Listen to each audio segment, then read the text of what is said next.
श्री विठ्ठल श्री विठ्ठल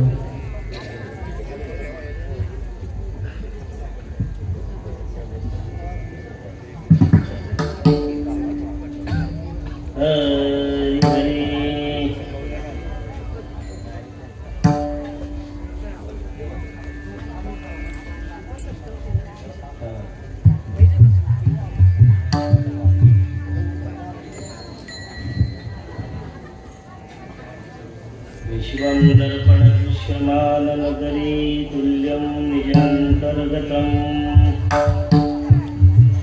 पश्यन्नात्मनि मायया बहिर्भूत भूतं यथा निद्रया यः साक्षात् कुरुते प्रबोधसमये स्वात्मानमेवाद्वयम् तस्मै श्री गुरुमूर्तये नमः इदं श्री दक्षिणामूर्तये रामकृष्ण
करुणिया शुद्ध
बीजते अंतरीचे बीजते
चौकदार बसवतील मावशी तुम्ही शांत राहा.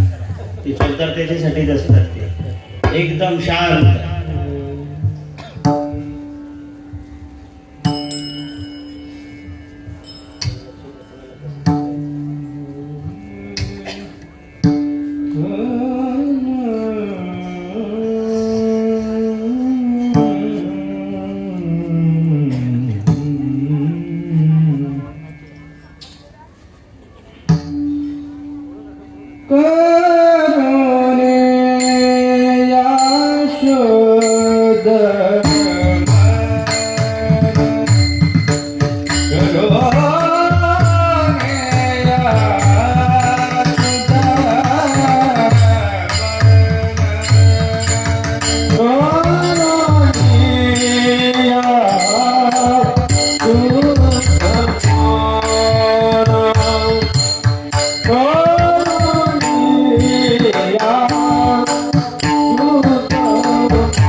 करोनिया शुद्ध मन नारायण स्मरावा तरीच हा तरीची सिंधू भवबंधू तोडोनिया येथे सरे शुद्ध साचे कल्प येथे सरे शुद्ध साचे अंतरीचे बीज ते तरीच हा तरीची सिंधू भवबंधू तोडोनिया तुका म्हणे लवण कळी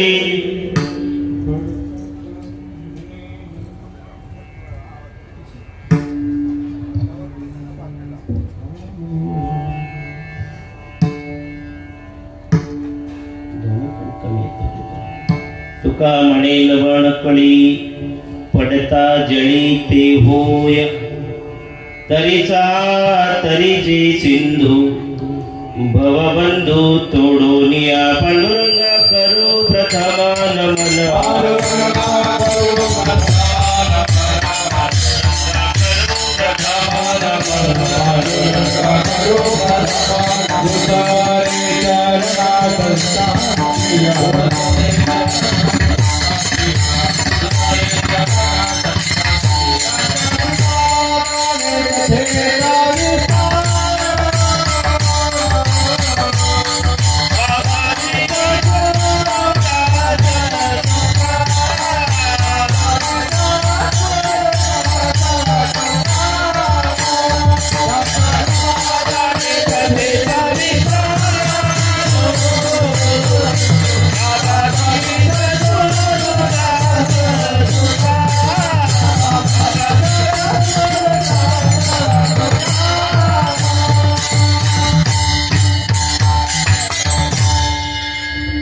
नमामि सद्गुरुं शान्तं सच्चिदानन्द विग्रहं पूर्ण ब्रह्म परानन्दमीशमानन्दि वल्लभं श्री ज्ञानेशो भगवान् विष्णुः निवृत्तिर्भगवान् हरः सोपानो भगवान् ब्रह्मा मुक्ताख्या ब्रह्मचित्करा नमो सद्गुरु तुकया ज्ञानदीपा नमो सद्गुरु सच्चिदानंद रूपा नमो सद्गुरु भक्त कल्याण मूर्ती नमो सद्गुरु भास्करा पूर्ण कीर्ती विठ्ठला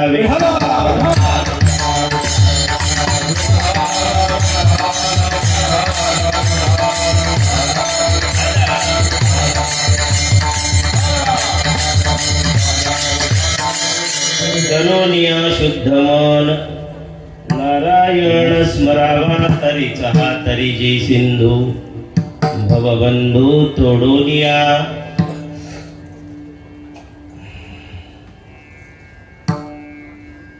जगद्गुरु तुकोबारा यांचा उपदेशपर प्रकरणातला अभंग आहे. आवाजाचा तमाशा झालेला आहे त्याच्यामुळे तुम्हाला आज धन्यवाद बरं का. विठ्ठल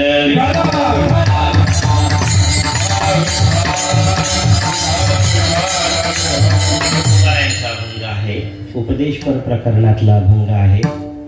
आपल्या कदाचित परिचयाचा असेल, सगळ्यांच्या अभंगाचा कदाचित कोणाचे नसेल, पण इतका गोड अभंग आहे तुकोबारा यांचा. थोडंसं मला एक तासभर आहे ना फक्त जरा शांती द्या, आरडाओरड कोणी करू नका. चोपदार इथे स्टेजवर आहे, त्यांना जर का कुठे काही अव्यवस्था वाटली तर ते करतील सगळं नियोजन, नाही तर मग तुम्ही कोणीतरी चोपदार या इकडे, मग त्यांना खाली करू आपण. आणि चोपदारांनी ध्यान ठेवा सगळीकडे.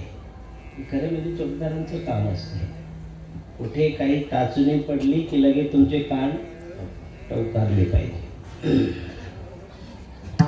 एक तासभर फक्त थोडंसं आपण असं चिंतन करण्याचा प्रयत्न करू. भगवान पंढरीशाच्या कृपाप्रसादाने असं चिंतन करू. हे अभंग तुकोबारा यांचे आहे आणि त्या अभंगांची अवमानना करण्याचा आपल्याला अधिकार नाही. यदा कदाचित यूट्यूबरवाले जर का काही या अभंगांच्या बद्दल मस्ती करत असतील तर ते नरकाला गेल्याशिवाय राहणार नाही सच्चिदानंद. कीर्तनासाठी आपण अभंग का निवडतो? कारण लायकी आपल्या सगळ्यांमध्ये त्या अभंगाचीच आहे आणि त्या अभंगाची एवढी मोठी पात्रता, एवढं त्याच्यात मांगल्य आहे. ते मांगल्य आपल्यामध्ये यावं यासाठी हा सगळा लवाजमा. बाकी दुसरं काही त्याचा हेतू नाही. एंट्रीज अशी होती ती, सगळ्यांनी एकामेकीला शांत करा जरा, एकच तास मला, नंतर वाटल्यास हा माईक घ्या, आम्ही दक्षिणती करू इथून, पण फक्त जरा शांती राहू द्या. ज्ञानोबारायांनी 11व्या अध्यायामध्ये विश्वरूप दर्शन योगाच्या वेळेला महाराज आहे तो अद्भुत रस, जिंदगीमध्ये कोणाचा कसला काही संबंध नाही असलं विश्वरूप आहे ते. जेन संगेची माता देवकेसी, जेन संगेची पितया वसुदेवासी, जे न संगेची बंधू बळीभद्रासी, ते गुह्य अर्जुनेशी बोलत. आणि त्या अर्जुनावर असलेल्या प्रेमामुळे भगवान परमात्म्यानं असलं विश्वरूप दाखवलं. आपल्याला मनानं सुद्धा कल्पना करणं संभव नाही. दुसऱ्याचा बंगला बघितल्यानंतर आपण एखादा बंगला मनानं कल्पना करू शकतो, वाटल्यास त्याला सोन्याची झालर पण टाकू शकतो, मनानंच तर करायचंय हो. पण त्या विश्वरूपाच्या बाबतीमध्ये भगवान परमात्म्याच्या मनानं सुद्धा संभव नाही असलं विश्वरूप भगवान परमात्म्यानं दाखवलं. त्याचं दिग्दर्शन सगळं 11व्या अध्यायामध्ये भगवंतांनी केलं. दिव्यम, सगळं दिव्यम, दिव्य माल्यांबरधरम, दिव्य गंधानुलेपनम, अशा प्रकारचं ते विश्वरूप दाखवल्यानंतर आहे ती सगळं अद्भुत. लक्ष द्या, मी कशा करता सांगतो ते पहा. आहे ते अद्भुत म्हणजे रस असतात 9. या 9 रसांमध्ये तिथे भगवान परमात्म्याला दाखवलेलं विश्वरूप म्हणजे अद्भुत रस आहे. पण त्या अद्भुत रसाला सुद्धा म्हणजे कल्पना करा, इथं एखादा चमत्कार दाखवणारा साधू आला, कीर्तन चालू झालं, चालू कीर्तनामध्ये, आणि त्यास कोणीतरी एखादा चमत्कार दाखवणारा आला, फू केलं की लगे आग, फू केलं की वारा. कीर्तन ऐकणार का आपण? अद्भुत आहे ना ते. आणि कीर्तन शांत रसातलंय, कीर्तन भक्ती शांत रसातली, ज्ञानाची आराधना शांत रसातली. आपली वारकरी संप्रदायाची कीर्तन भक्ती शांत रसाची उपासना आहे. ज्ञानोबारायांची कमाल बघा तुम्ही, त्या अद्भुत रसाला सुद्धा शांत रसाच्या घरात पाहुणा बोलवलंय. म्हणजे ज्यांच्या घरात ज्ञानोबाराय व्याख्यान करतात अद्भुत रसामध्ये, इथे शांत रसाच्या घरात अद्भुत रसाला खेचलं. याचा अर्थ ज्ञानोबारायांचा आपल्याला इशारा आहे. आपण ज्ञानोबारायांची लेकरं आहोत, वारकरी संप्रदायाचे पाईक आहोत आणि ज्ञानोबारायांचे लेकरं आहोत. त्यांनी जे आपल्याला इशाऱ्यानं सांगितलेले, सरळ सरळ सांगितलेले आहे, खुणेनं सांगितलेलं आहे, ते आपल्याला समजलं पाहिजे. आणि त्यांचं सांगणं आहे शांत रसाची आराधना. आणि म्हणून शांती बिघडवण्याचा कोणी प्रयत्न करू नका. मी गेल्यावर मला शिव्या दिल्या तरी चालते. विठ्ठल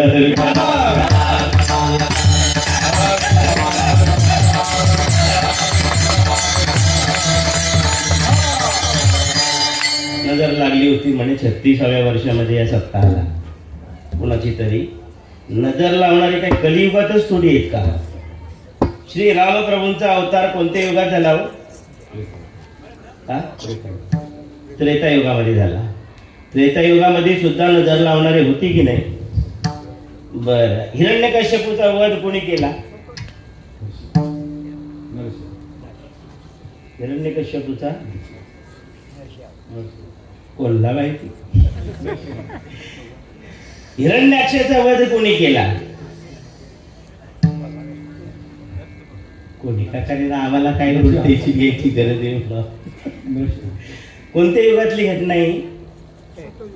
त्रेतायुगात. म्हणजे नजर लावणाऱ्यांची कमी तेव्हा सुद्धा नव्हती. याच्यासाठी मी सांगितलं तर आता नजर लागणार नाही अशातला काही भागच नाही. पण नजर कोणीही लावणारा जरी असला तरी तुकोबारायांनी आपल्याला काय शिकवलेलं आहे? तुकोबारायांनी काय शिकवलेलं आहे आपल्याला? परमार्थ करण्यासाठी वाटेल ते टाकून द्यावं लागलं तरी टाकायची हिंमत आपल्यात पाहिजे, आणि वाटेल ते करावं लागलं तर ते करण्याची हिंमत आपल्यामध्ये असली पाहिजे. ही तुकोबारायांची शिकवण आहे. विठ्ठल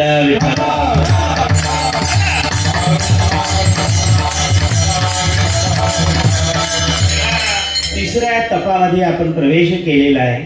आपली सगळ्यांचे ते बटारासारखे डोळे बघितल्यावर मला खूप बरं वाटलं. टवटवीत आहे. बरं जेवण नंतर ठेवलंय ते, आणि का जर जेवण अगोदर असतं तर मग बटाराचं काय झालं असतं. पण छान गोड मंडळी आपण सगळी, आपल्या सगळ्यांच्या पायावर मी डोकं ठेवतो आणि भगवंताची सेवा करण्याची आज्ञा मागतो. विठ्ठल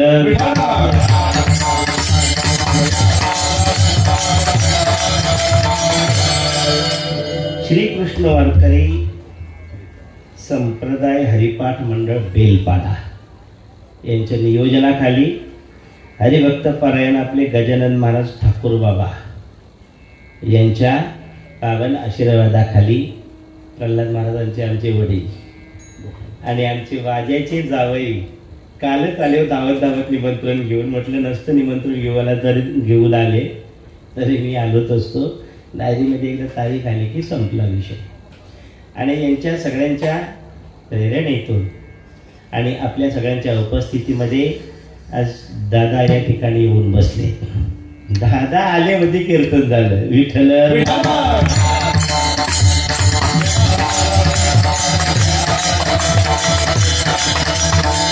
आले मला कोणी विचारलं दादा नाही आले तुमच्या बरोबर म्हणे. मला माहिती पण नव्हतं तुम्ही आज गेला राहत इथे. आणि एवढं प्रेम आहे दादांवर या सगळ्या मंडळींचं आपल्या. आणि आळंदीकरांची पखवाजी पांचाळ गुरुजींकडे ते शिकतात. म्हणजे पांचाळ गुरुजींची जे विद्यार्थी आहेत पखवाजचे ते सगळे विद्यार्थी प्रामाणिक कधी निघतात? गुरु जेव्हा भक्कम असतो तेव्हा. काहीतरी आळंदीमध्ये सुद्धा कलाकारांचा तमाशा चालू आहे. छान. पांचाळ गुरुजींचं नाव घेतल्याबरोबर महाराज आम्हाला समाधान वाटलंय. त्यानंतर लेकरू आमचं 6-6 तास बरं का आत्ताच निघाले मैदानामध्ये प्रॅक्टिस करतं ते पखवाजची.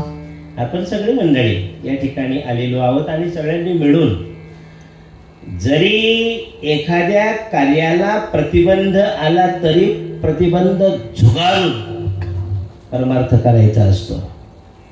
जीवावरी आले तरी अशी तुकोबाराय आपल्याला शिकवतात. आणि म्हणून भगवान परमात्म्याच्या प्रेरणेनं असं या मंडळींचं म्हणणं आहे की आता हा सप्ताह या जागेवर होईल. बरोबर आहे का हो? म्हणजे देवाची इच्छा समजा ना मग. विठ्ठल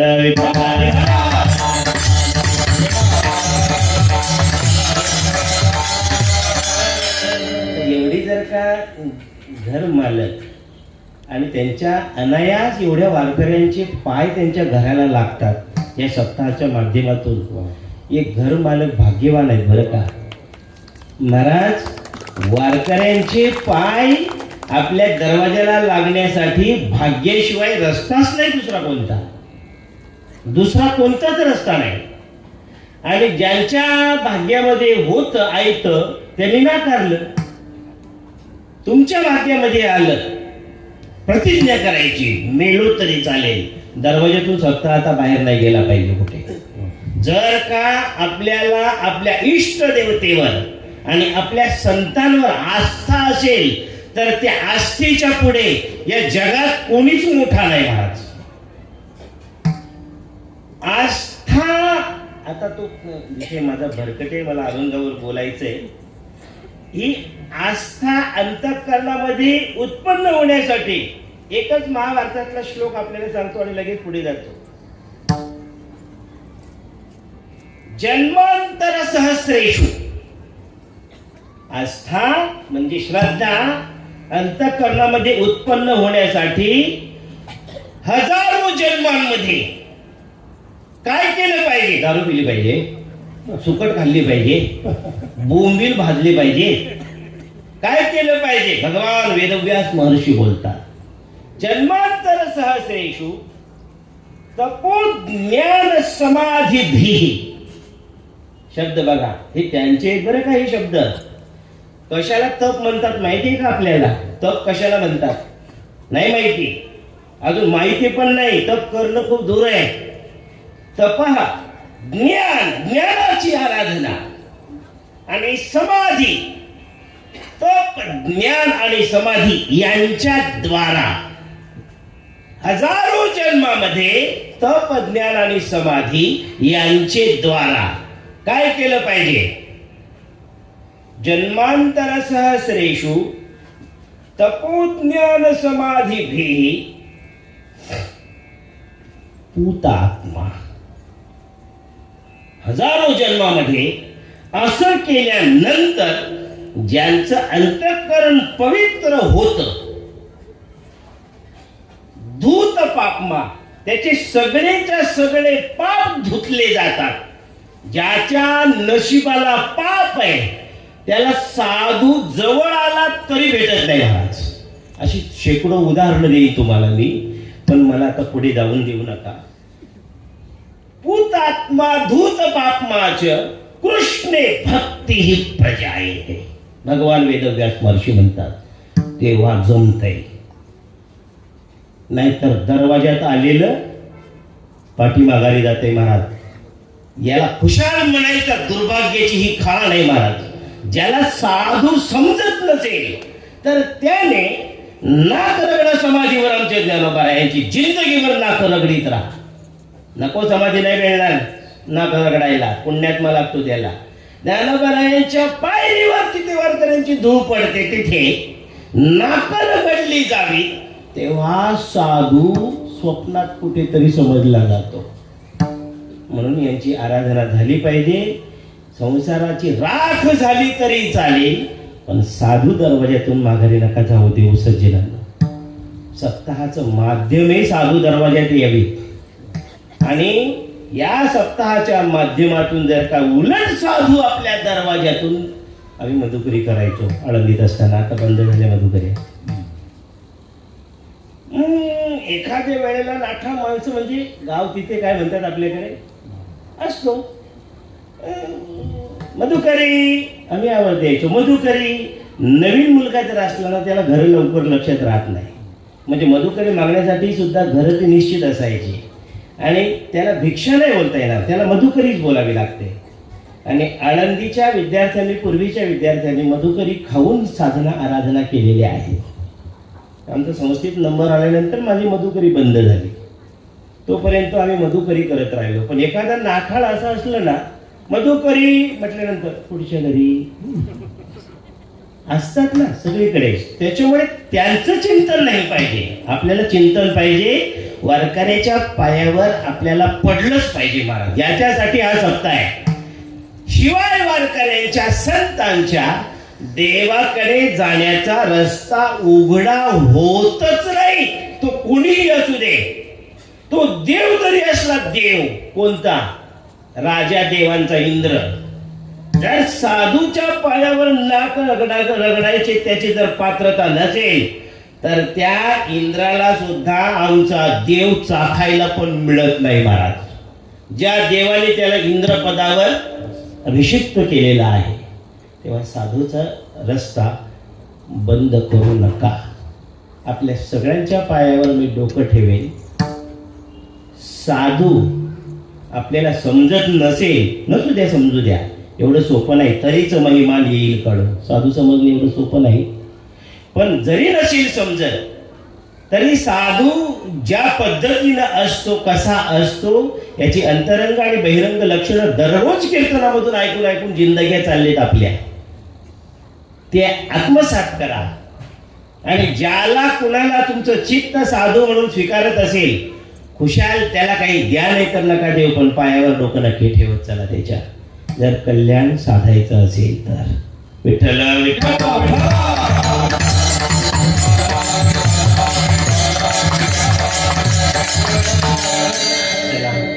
आपल्या अभंगामध्ये जाण्यासाठी एक रस्ता आपण उघडा करूया. जगद्गुरु तुकोबराया या अभंगामध्ये नवविधा भक्तींपैकी एक भक्ती आहे. भक्ती एकूण किती प्रकारचे सांगितलेले आहेत? नवविधा. श्रवणम, कीर्तनम, विष्णू स्मरणम, पादसेवनम, अर्चनम, वंदनम, दास्यम, सख्यम आणि आत्मनिवेदनम. किती प्रकारच्या भक्ती झाल्या? 9. आपण आपली हयात चालली की हेच ऐकून नवविधा भक्ती. त्याच्यामुळे काही विश्लेषण करायची आवश्यकता नाही. या नवविधा भक्ती आहे, बरोबर आहे, समजलं. याच्यामध्ये एक भक्ती आहे स्मरणम. विष्णू हो स्मरणम, विष्णू भगवंताचं स्मरण. आता वैष्णव कोणाचं? भूताचं स्मरण करणार का? पण आपल्या तरा खूप उलट्या सुलट्या असतात ना महाराज. मला महाराज 40 वर्षी झाली वारी करतो पायी असं म्हणणारा माणूस, त्या 40 वर्षी वारी करणाऱ्याला देव किती मानला पाहिजे? तुम्ही ठरवा. आता मला सांगितलं नाही तरी चालेल. देव किती मानला पाहिजे? तो 40 वर्षी वारी करणारा जरा आड रस्त्याला जाऊ द्या, कोणीतरी सांगू द्या फोनवर का होईना, तो भूतांचा येऊ रस्ता. तो रस्ता भूतांचा आहे. त्या रस्त्यात कोण असतात? भूत असतात का नसतात यांनी जिंदगीभर कधी पाहिलेली पण नसतात. पण जरा नुसती चावून जरी लागली तो रस्ता भूतांचा आहे. त्या रस्त्यात गेल्यानंतर त्या भूताला तू जेवढं मानतो त्याच्या 5% तरी तो त्याच्या देवाला मानतो का? 40 वर्षी वाऱ्या करून. हे दुसऱ्या कोणाला सांगू नका, आपल्या स्वतःला विचारा, कळेल उत्तर. विठ्ठल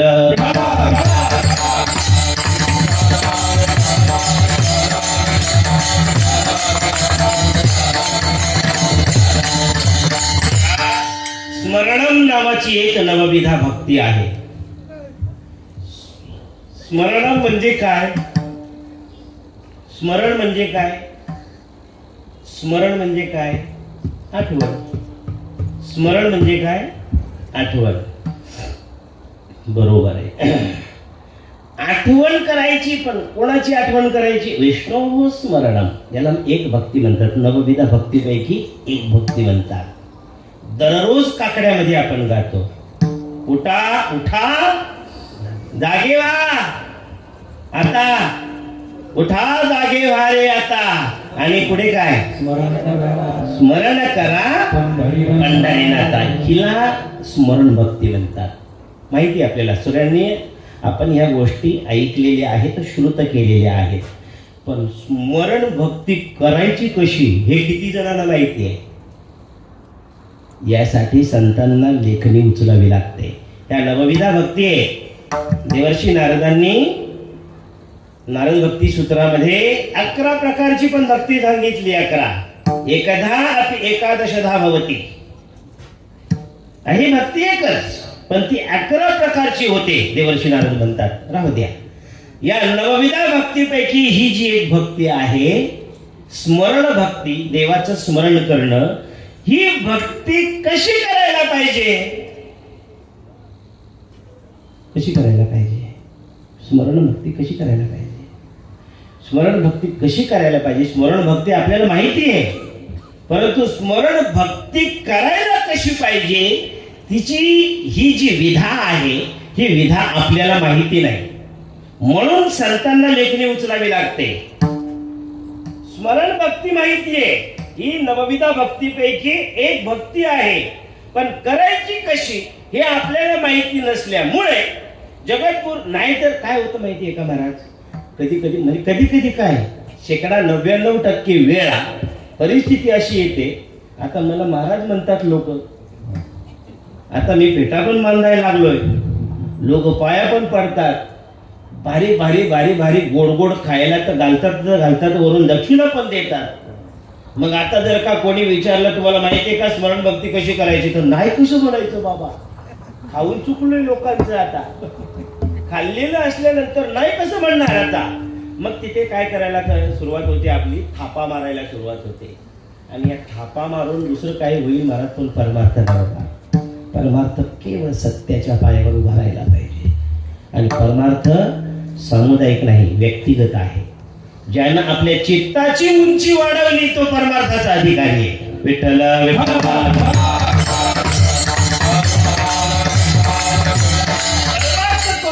चित्ताची उंची जर आपल्याला कळत नसेल तर तो परमार्थ कसला महाराज? चित्ताची उंची, चित्ताची उंची म्हणजे जेवढं चित्त विषयांच्या दरवाजामध्ये भीक मागायला जातंय आपल्या इंद्रियांच्या द्वारा, समजायचं आपली उंची जमिनीच्या लेवलला आहे. आणि इंद्रियांचे दरवाजे बंद करून केवळ परमात्मा विषय येतो त्यांचा झाला नारायण, याच्या चित्ताची उंची पोहोचली. त्याला विचारा भक्ती कशी करायची आणि मग आपण शिका आणि आपल्या चित्ताची उंची वाढवा. हा कायदा आहे.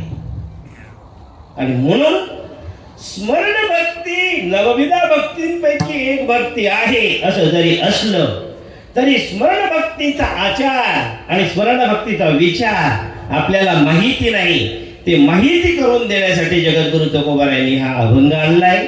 त्या अभंगामध्ये तुकोबाराया सांगतात स्मरण भक्ती कशी करायची. करुणिया शुद्ध माना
करुणिया शुद्ध मन.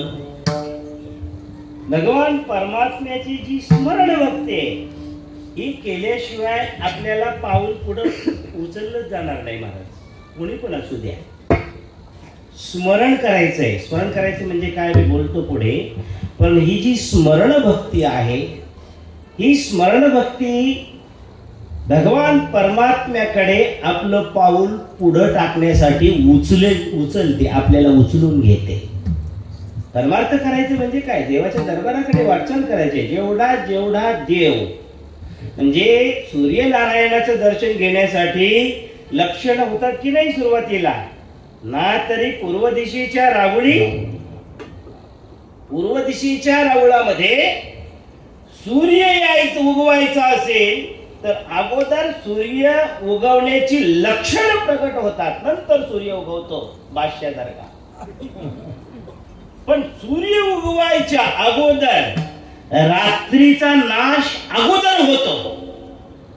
सूर्य अजून उगवलेला नाही. रात्रीचा नाश होणं कशाचं लक्षण आहे, सूर्यनारायणाच्या येण्याचं उगवण्याचं काय आहे ते लक्षण आहे. नंतर दुसऱ्या पायरीवर उजेड व्हायला सुरुवात होते, उजेड पडायला सुरुवात होते. दिवाळी होती सगळीकडे, दिवाळी होती ज्ञानोबाराय बोलतात. दुसरं लक्षण आहे. तिसरं लक्षण आहे आकाशामध्ये. हा हा हा हा पूर्व दिशेतला आकाश कसा दिसायला सुरुवात होतो, रक्तिम आकाराचा दिसायला सुरुवात होतो, नारंगी आकाराचा दिसायला सुरुवात होते, अजून सूर्य उगवला नाही. ही कशाची लक्षण आहे? सूर्य नारायणाच्या उगवण्याची लक्षण आहेत. तसं परमार्थाची सुद्धा लक्षण आहेत महाराज. कशासाठी आपण परमार्थ करतो? भगवान परमात्म्याचा एक ना एक दिवस तरी मरायच्या अगोदर आपल्याला साक्षात्कार व्हावा. आणि असले जर लक्षण सुद्धा जर आपल्या जिंदगीमध्ये उभी राहत नसतील, काय करायचंय? असला परमार्थ जाळून टाकायचंय काय? काय करायचं हा परमार्थ? लोक रास आपल्याला ह बोलतील, जिलेब्या खाऊ घालतील, गुलाबजाम खाऊ घालतील, पण एकाच्या घरात बैल येऊन जन्माला जावं लागेल, दुसऱ्याच्या घरात कुत्र बनून जावं लागेल, तिसऱ्याच्या घरात गांडूळ बनून जावं लागेल, याचा विचार कोणी करायचा? म्हणून परमार्थ करत असताना सावधगिरीनं, अतिशय सावधान, सावध होऊनी भजनी लावा. भजनामध्ये कसं लागायचंय? सावध होऊन. आणि हे सावधानी हटी दुर्घटना घटी. दुर्घटना होऊ शकते तेव्हा ही स्मरण भक्ती आपला प्रवास देवाच्या साक्षात्काराकडे घेऊन जाणारा भक्ती आहे. आणि हा देवाचा साक्षात्कार लांबची गोष्ट आहे, पण तत्पूर्वी ही स्मरण भक्ती तुम्ही अवलंबन करा. महाराज, सगळेच्या सगळे शास्त्र, सगळेच्या सगळे संत, सगळेचा सगळा वेद श्रुती माऊली देवाच्या स्मरण करण्याची आज्ञा आपल्या सगळ्यांना करतात, सगळी जण. याचा अर्थ ही किती किमती वस्तू आहे. एक मुद्दा. दुसरा मुद्दा असा आहे, स्मरण भक्तीचा उपदेश आपल्याला करत असताना कधी त्याने व्यतिरेक मुखाने आपल्याला आज्ञा केलेले स्मरण करा. जर देवाचं स्मरण केलं नाही, वाट लागेल तुझी. याला व्यतिरेक मुखानं बोलतात.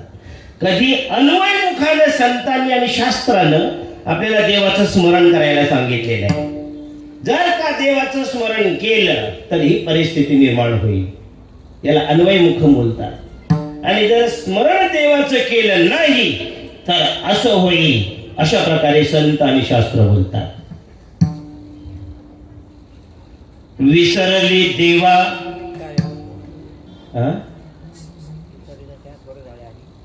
बुडाली ते भवा नदी माझी. व्यतिरेक मुख याला म्हणतात. जी देवाला विसरले तया थोर झाली हनी, विसरली देवा आणि बुडाले ते भवा नदी माझी. व्यतिरेक मुख. आणि याला म्हणतात देवाचं स्मरण जो करेल त्याचं जमलं. विपदो नैव विपद, व्यासमहर्षी बोलतात. आपण ज्याला संकट मानतो, विपत्ती मानतो, यांना आम्ही कधी संकट मानतच नाही. विपदो नैव विपद, संपदो नैव संपद. तुम्ही लोक ज्याला संपत्ती मानता त्याला आम्ही संपत्ती मानतच नाही. आपण कशाला संपत्ती मानतो? आता हे सांगायला नको ना, सांगायला नको ना. व चला की कीर्तनाला बाई, चल ग. सत्ता चालू झाले, 36 वर्ष, तिसरं तर पूर्ण होत आहे. कधी 36 वर्ष एक पण दिवस वाया घालवलं नाही. नाही का, आज जमणार नाही का? जावं आलाय. विपदो नैव विपद, संपदो नैव संपद. आपण ज्याला संपत्ती मानतो ती संपत्ती संत त्याला संपत्ती मानायला तयार नाही. आपण ज्याला विपत्ती म्हणजे संकट मानतो त्याला संत संकट मानायला तयार नाही. मग संकट कशाला म्हणतात आणि विपत्ती कशाला म्हणतात? विपदो नैव विपद, संपदो नैव संपद, विपद विस्मरण विष्णोः. विपत्ती त्याला म्हणतात ज्याच्या जिंदगीमध्ये त्या परमात्म्याचं स्मरण होत नसेल, याला म्हणतात विपत्ती. आणि संपन्न नारायण स्मृतेहि, संपदा त्याला म्हणतात जो सतत भगवान परमात्म्याच्या स्मरणामध्ये स्वतःला वाहून घेतो. विपद विस्मरणम विष्णोः, संपन्न नारायण स्मृती विठ्ठला विठ्ठला.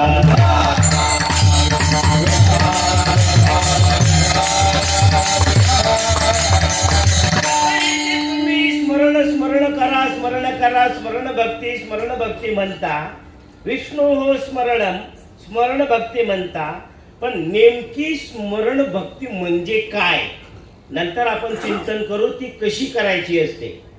पण स्मरण भक्ती म्हणजे काय त्या यास्काचार्यांनी एक स्मृती स्मरणाची व्याख्या केलेली आहे बघा.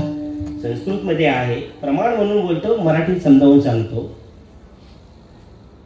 विठ्ठल विठ्ठल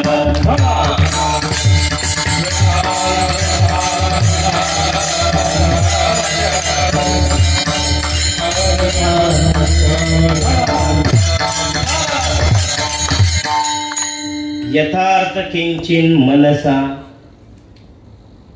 संबंध स्मृतिरिच्यते. यथार्थ म्हणजे काय बाबा? यथाभूतम अर्थम तथा एव तस्य दर्शनम यथार्थम इति.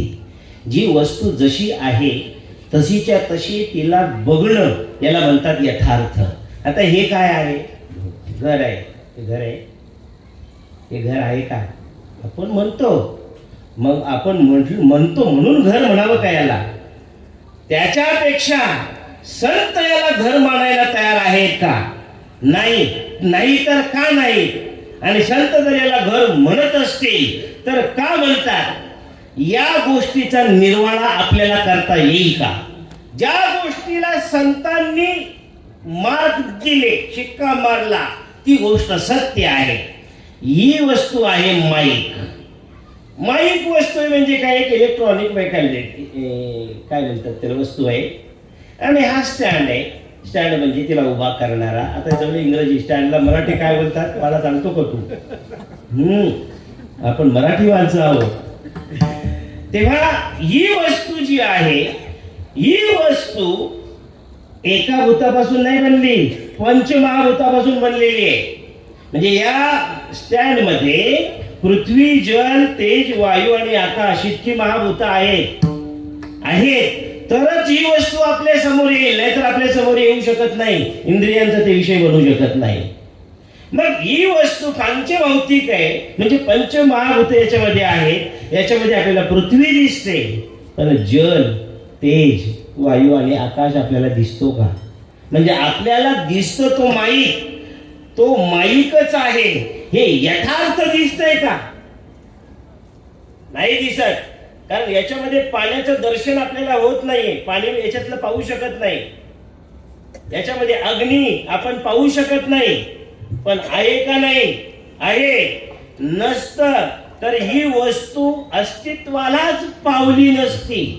जगातली कोणतीही वस्तू तरच अस्तित्वाला पाहू शकते. आपल्या इंद्रियांच्या प्रत्यक्षाचा विषय होते जेव्हा ती पंचमहाभूतांनी, जरा जास्त खोल चाललं वर येतो जरा. आपल्याला जे दिसतं ते यथार्थ नसतं असं मला सांगायचंय. यथाभूतम अर्थम, यथार्थ किंचित मनसा सह संबंध. वस्तू यथार्थ रूपाने आपल्या मनाशी संबंधित झाली पाहिजे. डोळ्याबरोबर, कानाबरोबर ती हो, नाही तर नाही हो. मनाबरोबर यथार्थ वस्तूचा झालेला संबंध याला म्हणतात स्मृती. विठ्ठला विठ्ठला.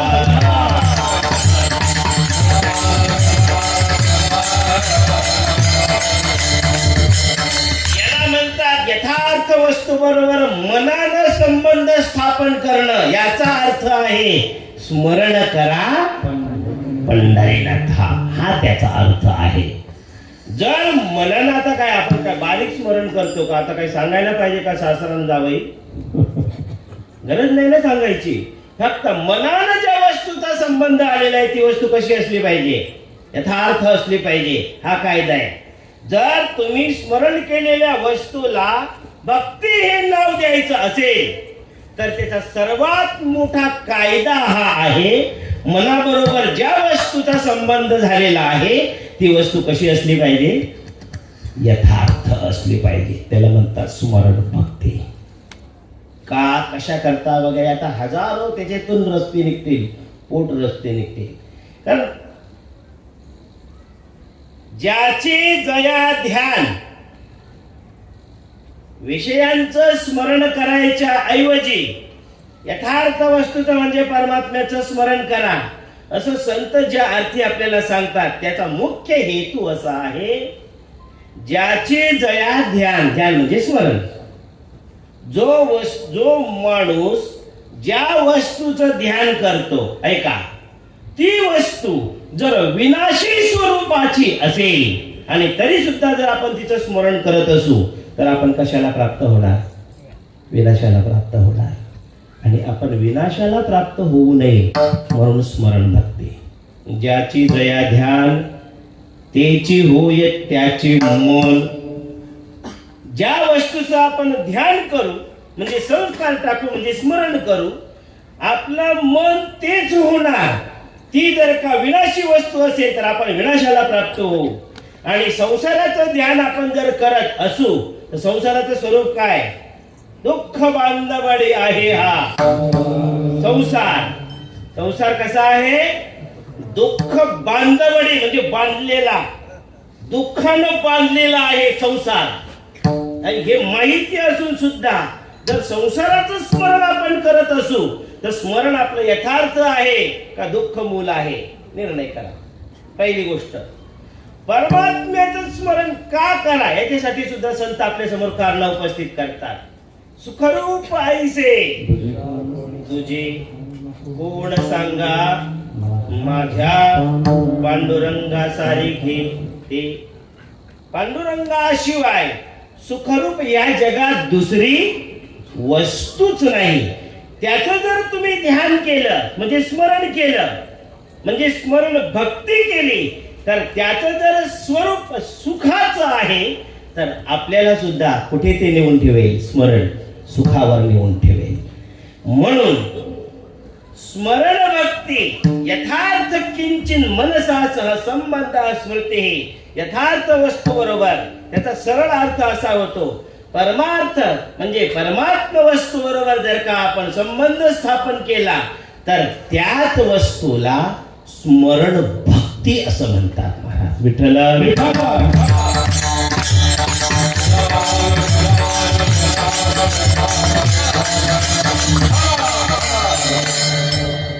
थोडस लक्ष द्या. हा प्रयत्न करतो पूर्ण वेळेच्या आत कुंडलिका वर्धा करू. आणि जेवलेले नसल्यामुळे तुम्हाला काही झोपा पण लागणार नाही. भगवती सीतामाई अशोकवनामध्ये होती. ज्या अशोक वृक्षाखाली रावणानं तिला बसवलं होतं मातेला, त्या अशोक वृक्षाच्या एका फांदीच्या बाजूला एका आळीनं कुंभारीण असते ना, तिनं घरट, कुंभारीणच म्हणतात ना आपल्याकडे पण, मातीचं घरट बनवते ती घराच्या कोपऱ्यात वगैरे काय बोलतात तिला? कुंभारीणच बोलतात. तिनं घरट बांधायला सुरुवात केली. सीता माता गेल्या 15 दिवसापासून बघत होती बाई काय मेहनत करते ती. मातीचा ओल्या चिखलाचा गोळा, अशी ती गोळा बनवते हो का, पायानं असं ढकलत ढकलत ढकलत. आपण त्या पूर्वीच्या काळी बघा बैलाला पेंडा असं वळायचो ना, ते बैल फिरवायचो पूर्वीच्या काळी. आता बैल बी गेला ना, पेंडा बी गेला. आता नवीन पोरांना काय सांगणार आपण? आणि मग ते बैलाला त्याच्यावर वरून पेंड्यावरून फिरवलं की ते पेंडा कसा व्हायचा बाबा? नरम नरम म्हणून. आणि मग त्याच्या काय करायच्या त्या बंद वळ्या. तशी ती कुंभारीण काय करायची, ती वळी बनवायची त्या गोळीची, गोल व्हायची, आणायची आणि तिथे चिटकवायची. हा खरंच मजबूत असतं बरं. कुठं फाउंडेशन आहे त्याला? आणि एवढा खर्च आणि तेवढा खर्च, प्लिंथला म्हणे एवढा खर्च नाही. जा त्या कुंभारीला विचारा आमच्या कुठे शिकायला गेली ती.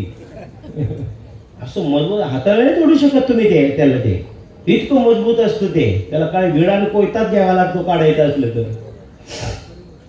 त्या कुंभारिणीला ते घर बनवत असताना 15 दिवस न्याहाळत होती माता भगवती सीतामाई. करता करता करता करता घर पूर्ण झालं. गवताच्या पातीवर त्या आळ्या असतात चालणाऱ्या. आपल्याकडे तुमच्याकडे काय म्हणतात तिला? हा? आळीच बोलतात ना. त्या आळ्या तिने 3-4 उचलून आणल्या. कोणी? सीतामाईनं. कोणी उचलून आणल्या? कुंभारिणीनं. त्या आळ्या उचलून आणल्या आणि त्याला एकच छिद्र ठेवते एवढंच. ते 2-4 आळ्या टाकल्या, पटकन गेली, दुसरी गोळी आणली ना, त्या छिद्राला होतं ते फक्त थोडंसं उघडं ठेवलं, आळीचा रस्ता बाहेर निघायचा बंद. हे सगळं बघत होती सीतामाई. आणि ती आली टाकताना बघितली, घर बनवताना बघितली. रोज कुंभारी स्वतः कष्ट करायला जायची. हाडाची काढ, दिवसाची रात्र, रक्ताचं बोला ना, कोरोना बोलता का नाही तुम्ही? बोला ना, रक्ताचं पाणी. एवढं त्या कुंभारीने करायचं. खाऊ आणायचा आणि त्या आळ्यांना खाऊ घालायचा. पण फुकट नाही हो, फुकट नाही. हे शिकण्यासारखं आहे. आपला मुलगा कमवता होईपर्यंत ठीक आहे, पण कमवता होण्यासारखं पण असला तरी जर तुम्ही फुकट देत असाल, तुमच्या समोर कुंडलिकावर करेल तो. करतात आणि मग आमच्याकडे आणून टाकायला बघतात. पोरं सांगतात बाबा यांना घ्या ना तुमच्याकडे. तेव्हा ते कुंभारीने त्याला खाऊ घातलं की तो जो शूळ असतो ना, तिथे चावलाय का कोणाला हो? असा डेंजर शूळ असतो तिला. तिला तुमच्या भाषेत त्या शूळाला काय म्हणतात? कुंभारीचा तो शूळ असतो. असला डेंजर असतो. मला टोचला ना तो एकदा, बाबाला साक्षात्कारच देवाचा. असला डेंजर टोचतो तो. आणि कोणी जर का तिला दिसलं ना, माझ्या वारुळाला कोणीतरी हात लावायला आले, सासू असो तर सून असो, ती नाही बघत कुणाला महाराज, असला टोचा मारते ती. तेव्हा तसला टोचा त्या आळीला मारायचा आतमध्ये ते. आणि ती आळी जी आहे ना, अशी विव्हळायची महाराज. इथं माणसाची दुर्दशा होते, ती कोमळ सर्वांगायला आळीचं काय दशा होईल महाराज. आणि असं की एकदा करत नाही दिवसातून, धंदाच तू. तिला कुठं कामाला जायचे ड्युटीवर महाराज? धंदाच तिचा तो. जायचं, उडायचं, स्वतः काही पोटपाण्याचं बघायचं, खाऊ उचलायचं मिळेल तो, आळीला आणायचं, पण फुकट खाऊ घालायचा नाही. 7 दिवशी टोचायचं त्या आळीला. अशा प्रकारे त्या ज्या 2-4 आळ्या असतात, त्याच्यातल्या 1-2 मरून जातात, 1-2 राहतात जिवंत. इतकं डेंजर शूळ असतं ते. आणि मग ती जी आळी आहे ना, त्या आळीला ही कुंभारी विवश करते. त्याला त्या तुमच्या भाषेत काय म्हणतात? विवश करण्याला ठक मारणं बोलतात की नाही? त्या आळीला ती विवश करते कुंभारी, की मी येणार, खाऊ घालणार, परंतु जाता जाता कुंडलिक वरदा करूनच जाणार. त्या आळीला बाहेर पण पळता येत नाही, आत राहावं तर कुठं तेही सुखानं जगायचं साधन नाही. खाऊ आयती घालते हे सगळं खरं आहे, पण एवढं टेन्शन असतं ना त्या आळीला. कुणाचं? आता कुंभारिणी मला शूळ टोचेल. अहो रात्र त्या कुंभारिणीचं ती काय करते. आणि मग आताच आपण प्रमाण दिलं, ज्याचे जया ध्यान तेची होय त्याचे मन. आणि ती सारखी त्या कुंभारिणीचा ध्यास करून करून, स्मरण करून करून करून आली न राहता काय होते? कुंभारीण होते. जेव्हा कुंभारिणीला कळालं, सत्ता झाला, काल्याचं कीर्तन झालं, प्रसाद झाला, जेव्हा असं कळालं त्या कुंभारिणीला, तेव्हा ती स्वतःच कुंभारी त्या छिद्राला, जे छिद्र ठेवलेलं असतं त्याला मोठा करते. आणि एक दिवस ती आलीच कुंभारी म्हणून बाहेर पडते आणि स्वतःच्या पंखानं उडवायला सुरुवात करते. होती आली, झाली कुंभारी. तुका म्हणे आली जीवे नुरेची वेगळी. आली आली न राहता स्वरूपानं कुंभारीण बनते. का? चिंतनाचा, स्मरणाचा प्रभाव आहे. आणि ती कुंभारी त्या वारुळातून उडून जाताना सीतामाईनं पाहिली आणि घे रडायला लागली. सीतामाई महाराज घे रडायला लागली. त्रिजटा आली तिकडनं. त्रिजटा रावणानं ठेवली होती ना सेवा करायला. पहिल्यांदा ती होती राकोसच होती ती, पण एक दिवशी तिला स्वप्न पडलं, नीट वाग नाही तर बरबाद होशील तू. तेव्हापासून ती जरा भानावर आली आणि सीतामाईची सेवा करू लागली त्रिजटा. त्याच्यानंतर जेवढी काळजी घेतलेली आहे, महाराज रामायण बघा उघडून जरा तुम्ही, त्या त्रिजटेनं भगवती सीतामाईची इतकी काळजी वहन केलेली महाराज, खूप सेवा केली तिनं, खूप सेवा केली. आणि नंतर तर इतका प्रभाव पडला होता तिच्या सेवेचा, त्रिजटा म्हणेल तेच खरं सीतामाई मानत होत्या. कल्पना करा काय सेवा केली असेल तिनं सीतामाईची. तेव्हा रडताना पाहिलं त्रिजटा जाऊन आली, का गं सीते तू का रडते? अगं काय सांगू तुला जी सांगायचं ते सांग, तू रडण्याचं कारण सांग ना, का रडते तू? म्हणजे ते झाड पाहिलं का? कशाचं? अशोकाचं. ते रोजच पाहते की इथं, रोजच तुझ्यासोबतच मी इथे तपश्चर्या तुझ्या बरोबर माझी पण चालू आहे.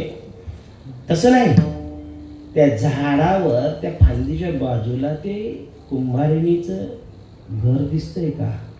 त्याच्यात काय आता कितीतरी घरं मोडलीत आणि चढवलीत आम्ही, त्याच्यात तुला काय त्रास आहे? तुझ्या रडण्याचं कारण काय?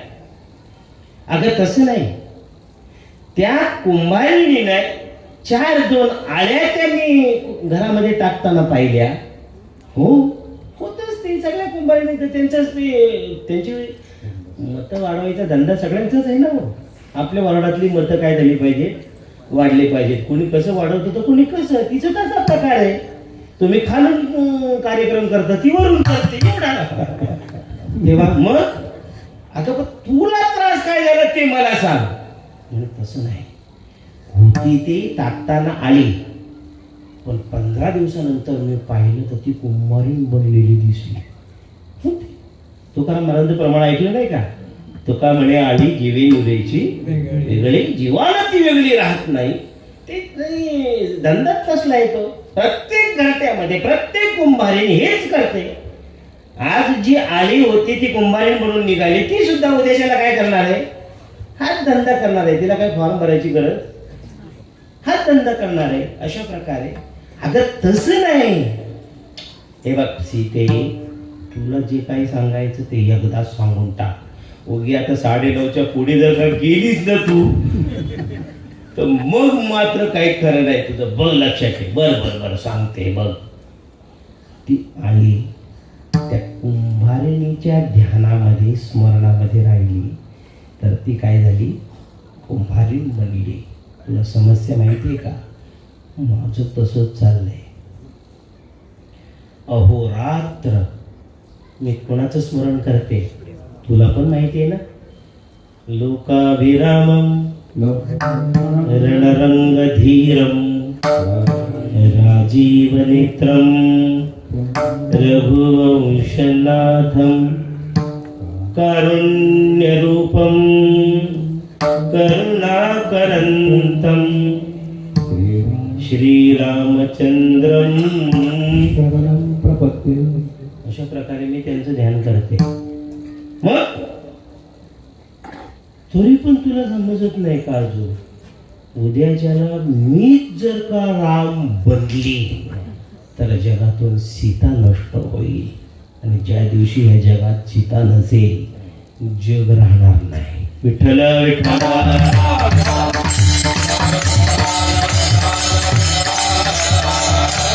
याचा अर्थ काय? हे जग कोणामुळे स्थिर आहे? प्रकृतीं स्वामवष्टभ्य संभवाम्यात्ममायया. या जगामध्ये जर का सीता माहीत नसेल तर जगच राहणार नाही. तुझ्या सहित सगळ्यांचे, रावणा सहित सगळ्यांचे काय होईल या जगात. आणि त्या जगात माझे इष्टदेव श्री राम प्रभू आहे. मला अशी चिंता लागली, जर माझा राम झाला तो काय होणार? त्रिजटेने सांगितलं, हा तेच्या एवढंच ना. अशी गडी माणसं बोलतात, एवढंच ना, हा एवढंच आहे बस, हाच माझ्या आज चिंतेचा प्रमुख विषय आणि म्हणून मी रडते. सीतामाता म्हणते. तेव्हा त्रिजटेने तिला सांगितलं, सीता चिंता करू नको, सीते चिंता करू नको. का? सोपं गणित आहे. तू जरी इथं असली तरी तुझ्या डोळ्यातून मी रामांना बघते. आजपर्यंत मी रामाला पाहिलं नाही. परंतु तुझ्या डोळ्यातून मी रामाला इथून बघते, जरी राखोस असले जातीची तरी. कारण स्त्रियो वैशास्तथा शूद्राः ते प्रियांती परांगते. त्यामुळे हे सीते, जर का तू रामाचं स्मरण केल्यानंतर तू राम बनशील, याच्या ठीक विपरीत आहे ते श्री राम प्रभू सुद्धा दैनंदिन सतत तुझं स्मरण करतात. आणि ज्या दिवशी तू राम होशील त्या दिवशी राम प्रभू सीता बनून जातील. सीताराम जोडी तशीच्या तशी जगाला मिळेल. विठ्ठल विठ्ठल.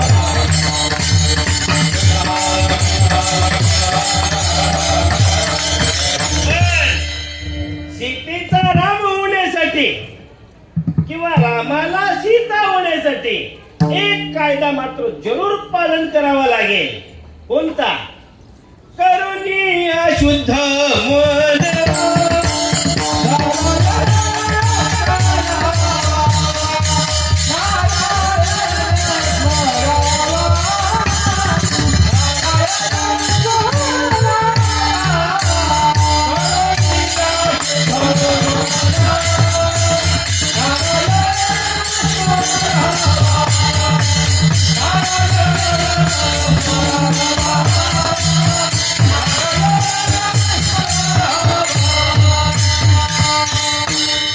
करुणी अशुद्ध मन. स्मरण ही जर का भक्ती व्हावी असं आपल्याला वाटत असेल तर हा कायदा आपल्याला सुद्धा सांभाळावा लागेल. आपण जे देवाचं स्मरण करतो हे स्मरण भक्ती व्हावी आणि ते भक्तीचं फूल आपल्याला आपल्या देवाच्या पायावर वाहता यावं असं जर वाटत असेल तर ते स्मरण करत असताना हा नियम सांभाळावा लागेल. करुणिया शुद्ध मन. मनाला शुद्ध करावं लागेल. का? कारण जोपर्यंत मन अशुद्ध आहे तोपर्यंत अशुद्ध मन यथार्थ वस्तूला स्वीकारणारच नाही. कमळाचं फूल पाण्यामधून उगवलेलं आहे. नका लिटरभर त्याला सांगा सगळ्या सत्तावाल्याने कमीत कमी 4-5 थेंब तर तुझ्या पाकळीवर राहू दे. पण महाराज ते कमळाचं फूल कसलं ते सुद्धा आपल्या पाकळीवर तो थांबवून देईल. आणि दिला तर ते कमळाचं फूल नसेल तो कोणतरी हरामखोर असेल, तो बदमाश असेल, तो ब्रह्मण्याधाय कर्माणि संगं त्यक्त्वा करोति यः लिप्यते न स पापेन पद्मपत्र विवांभसा. शुद्ध मन जर नसेल आणि त्याच्यामध्ये तुम्ही जर ईश्वराला ओवायला बघत असाल तर ती स्मरण भक्ती होणार नाही, तमाशा होईल. म्हणून तुकोबाराय आपल्याला सावध करतात. आपण देवाचं केलेलं स्मरण भक्ती व्हावी असं जर वाटत असेल तर मनाला अगोदर शुद्ध करावं लागेल. याचा सरळ सरळ अर्थ महाराज आपल्या कानपटीत तुकोबारायांनी मारलेली. याचा अर्थ तुकोबारायांना माहिती आहे. हे स्मरण करायचा धंदा करतात पण मन यांची काय नाही, शुद्ध नाही. याला आपल्या गावठी भाषेत काय बोलतात? बाहेर मुख में राम बगल में छुरी, वरती जाळ आणि अजून काय का मन जोपर्यंत शुद्ध होते. महाराज शास्त्रामध्ये मन शुद्ध झाल्यानंतर काय परिस्थिती होते आपली अशी लक्षणं दिलेली आहेत. मला वेळ संपलाय हो. शुद्ध मन होणं कधी समजायचं? मग आपण नारायणाचं स्मरण करावं. त्याची काही लक्षणं आहेत का? ज्याचं मन शुद्ध झालेलं आहे ना त्याची लक्षणं प्रतिपादन केलेली आहेत शास्त्रामध्ये आणि संतांनी. आणि मनाची अशुद्धी काय? पतंजली योगशास्त्रामध्ये 9 लक्षणं सांगितलेली आहेत त्याची. परंतु आता तुम्ही निवडून देणार नाही मला, सगळी मतं माझी जातील, त्याच्यामुळे काही वेळ वाढवायच्या भानगडीत मी पडत नाही. अशुद्ध मनाची 9 लक्षणं आहेत आणि शुद्ध मनाची फक्त 4 लक्षणं आहेत.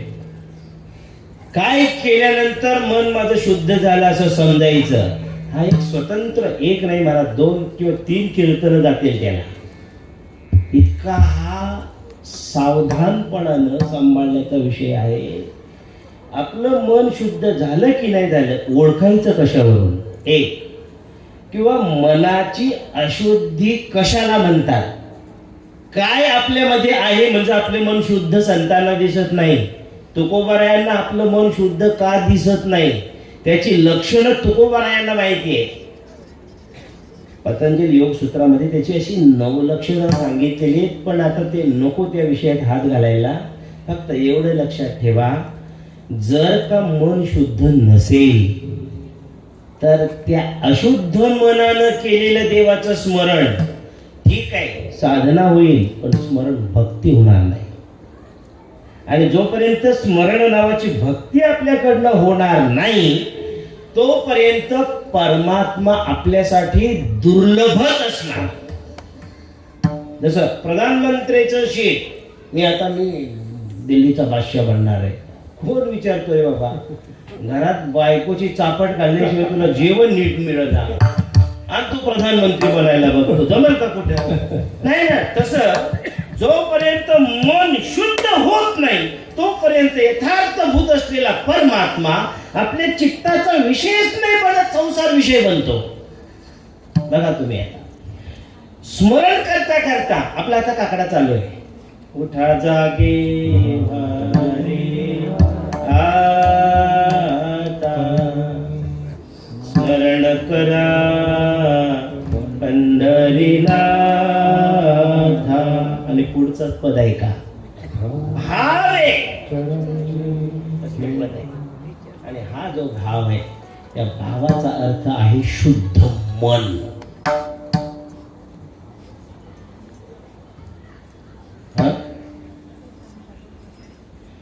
भगवान परमात्मा सगळीकडे आहे, पण मंदिरात दिसणं आपल्याला, ही दुर्दशा आपली का झाली आहे? मन शुद्ध नाही म्हणून.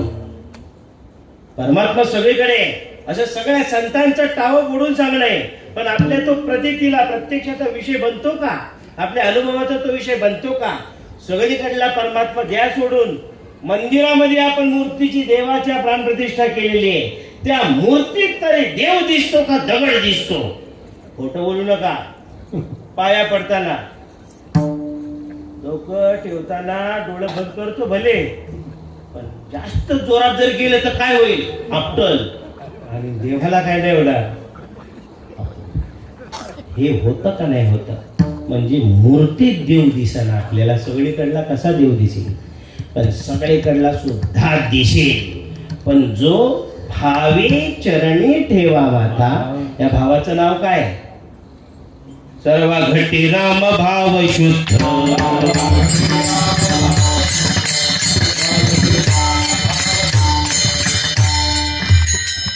जपत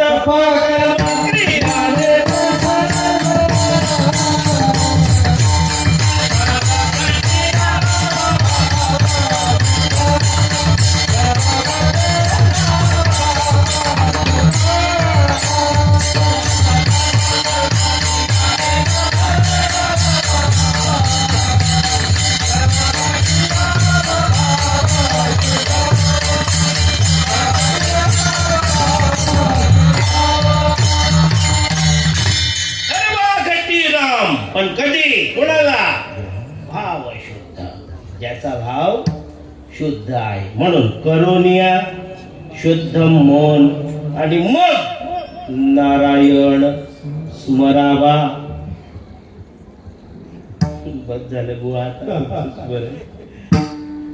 मन शुद्ध केल्यानंतर हे बघा, अजून 9:20 झाले. अजून माझ्याकडे किती आहे? 10 मिनिटं. ती कशाला वाया जाऊन देऊ? ती उपयोगात आणतो. थोडस जरा सगळी भजनं एकात्रित घेऊ मग आपण. आणि हार तर आम्ही अशी पण घेतच नाही, त्याच्यामुळं काही नुसतं बुक्का लावला की बुक्का, टेन्शन नको. एक छोटीशी प्रक्रिया आहे. मन शुद्ध केल्याशिवाय देवाचं स्मरण नाही होणार, संसाराचं होईल. कारण संसार जातीनं अशुद्ध आहे. जन्मच संसाराचा कशातून झालेला आहे? अशुद्धतेतून. आपला जन्म तरी कुठं शुद्धीतून लय मोठा पवित्र मंगल झालेला आहे भाई. रक्तरेत दुर्गंधी अमंगळ नरक मूताने भरली रे आमची गोंगडे. लय शुद्ध आहे भाई. उगे ब्युटी पार्लर मध्ये नेऊन हिला बोलवले महाराज आणि त्यांना श्रीमंत केले ब्युटी पार्लर वाल्याला. त्याच्यात नाही पोटे भरले नाव्याला श्रीमंत केलेच कुणी महाराज. विठ्ठल विठ्ठल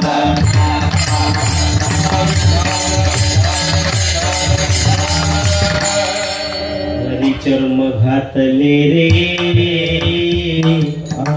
अमंगळतेचा सांधा गंधी रे. मदालसा म्हणते आपल्या लेकराला, पाळण्यातल्या लेकराला हे समजवते. आपला म्हातारा पिकलेल्या केशांत झाला तरी हे समजावत नाही पोरांना.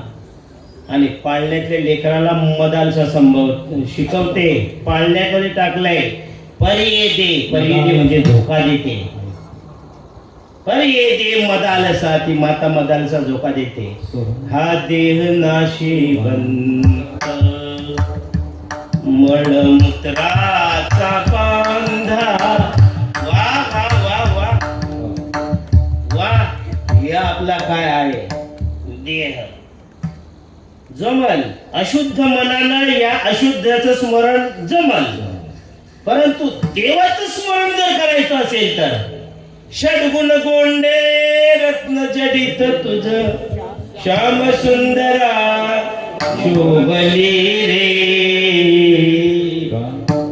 तुझी गोंगडी सांगली कानोबा.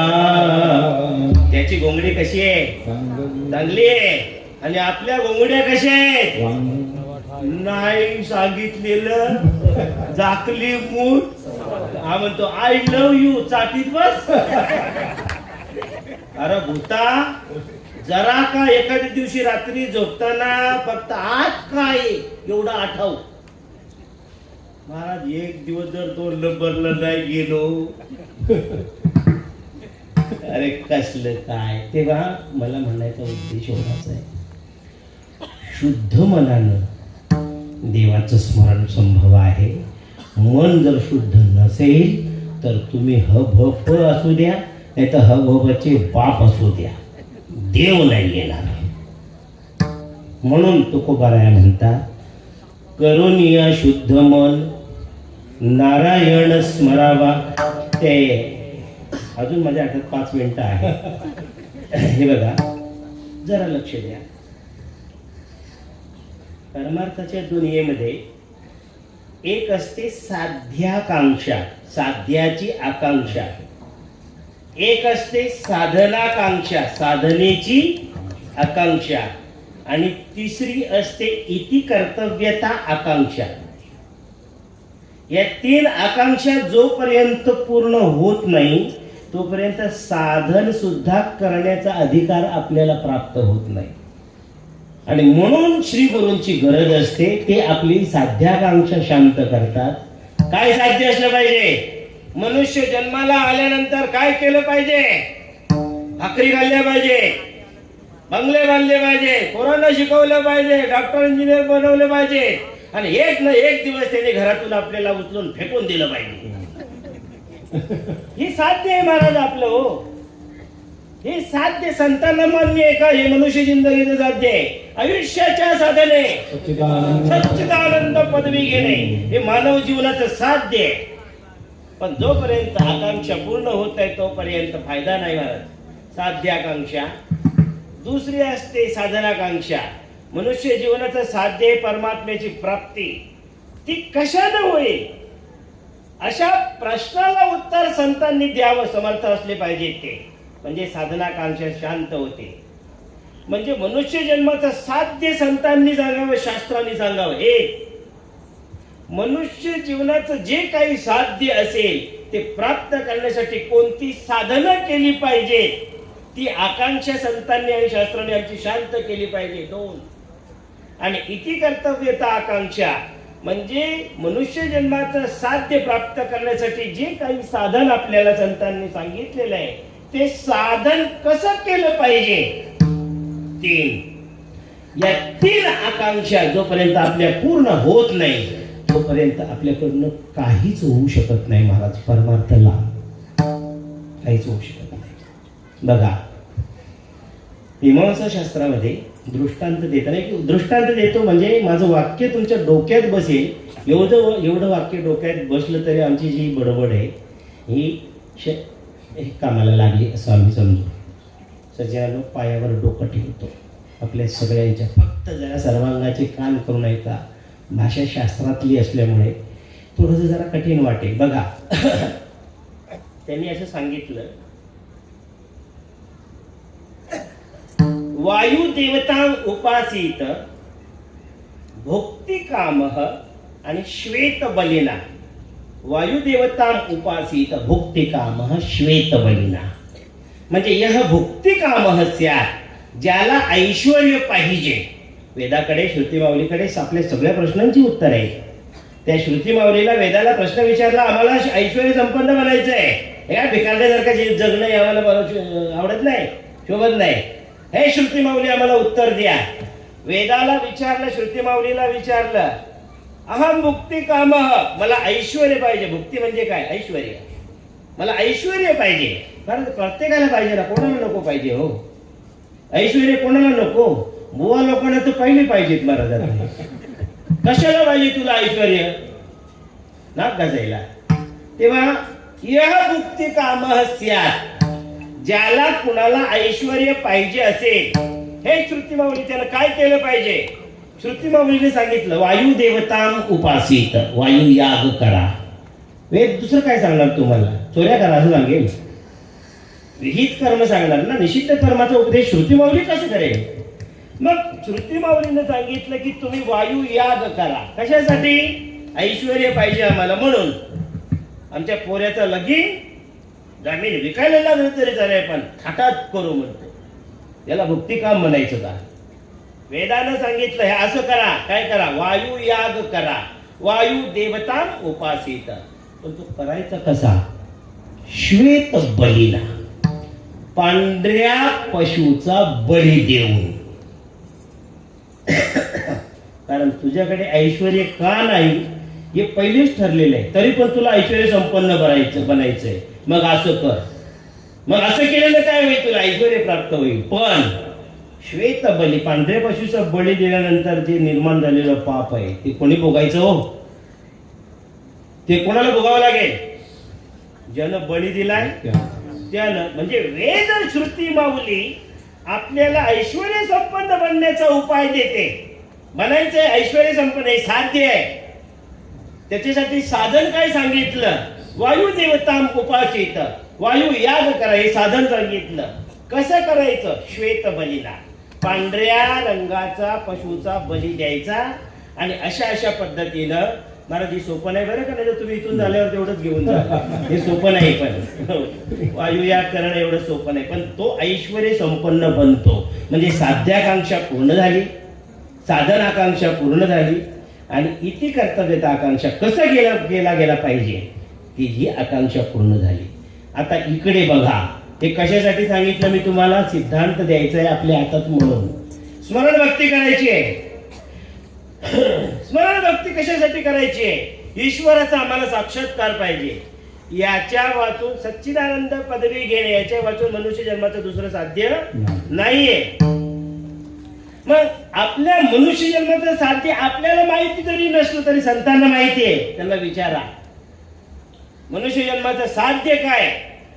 भवसिंधू मधून तरुण पार जाणं तरीचा हा तरीचे भवसिंधू भवबंधू तोडोनिया. दुसरं चरण शॉर्टकट मारायचंय आपल्याला.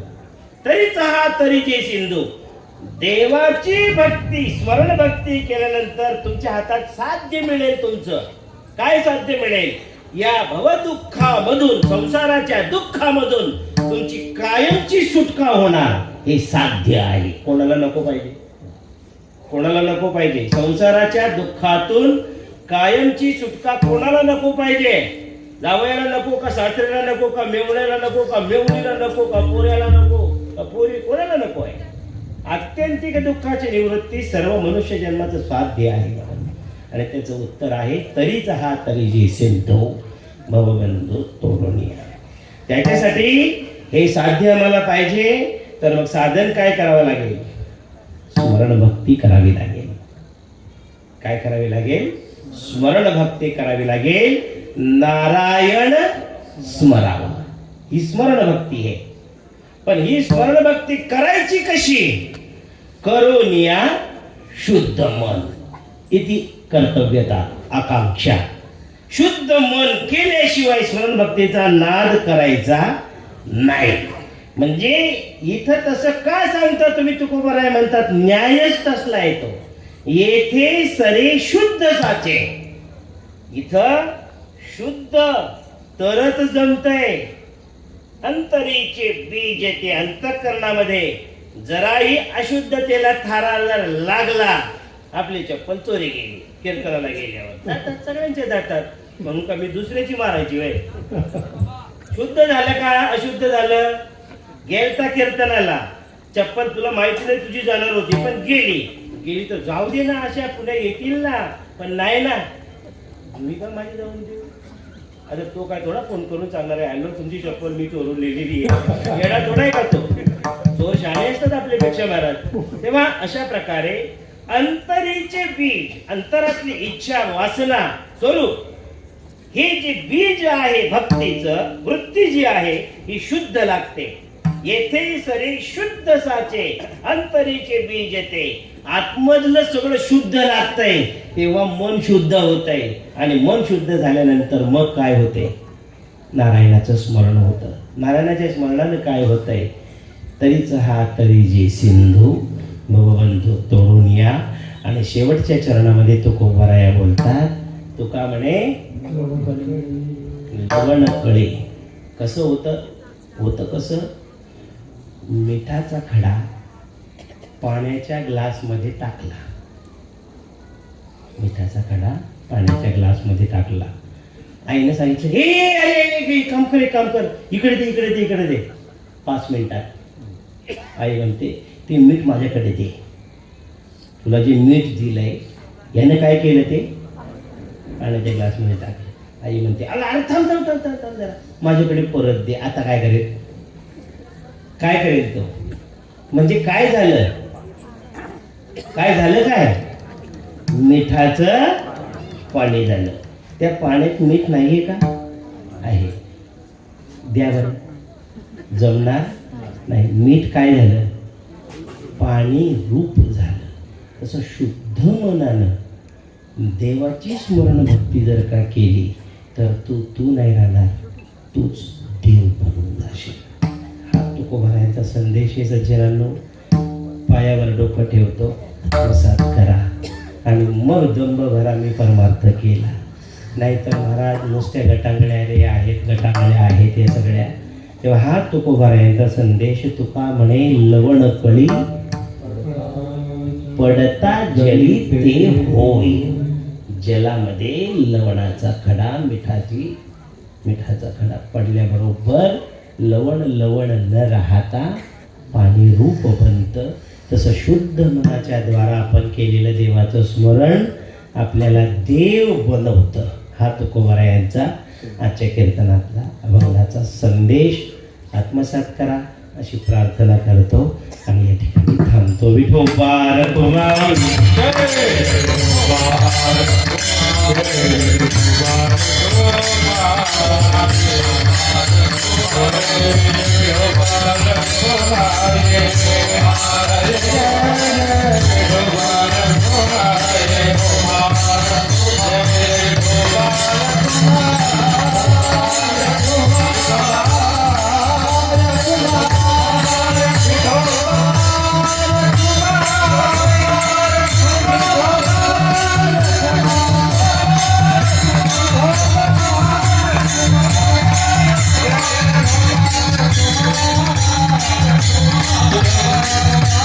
Thank you.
म्हणे लवण कळी पडता जळी ते होय तरीच हा तरी जे सिंधू भवबंधू तोडून या.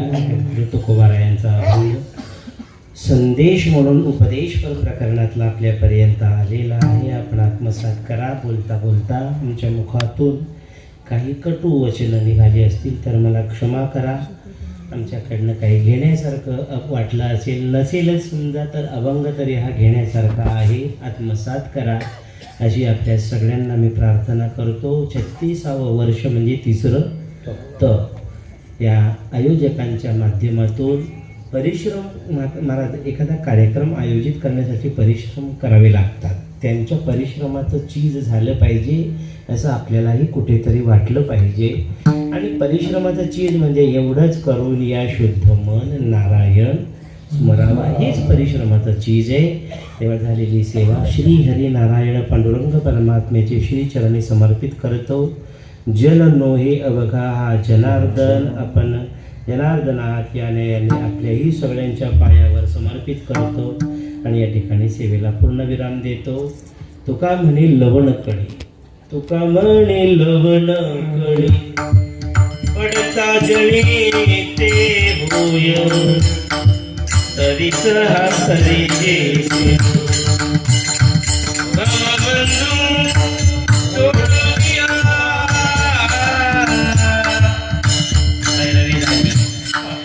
विठ्ठल जय जय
सर्वांना विनंती आहे टाळकरी जागेवर बसून घ्या आणि बाकीचे कुणी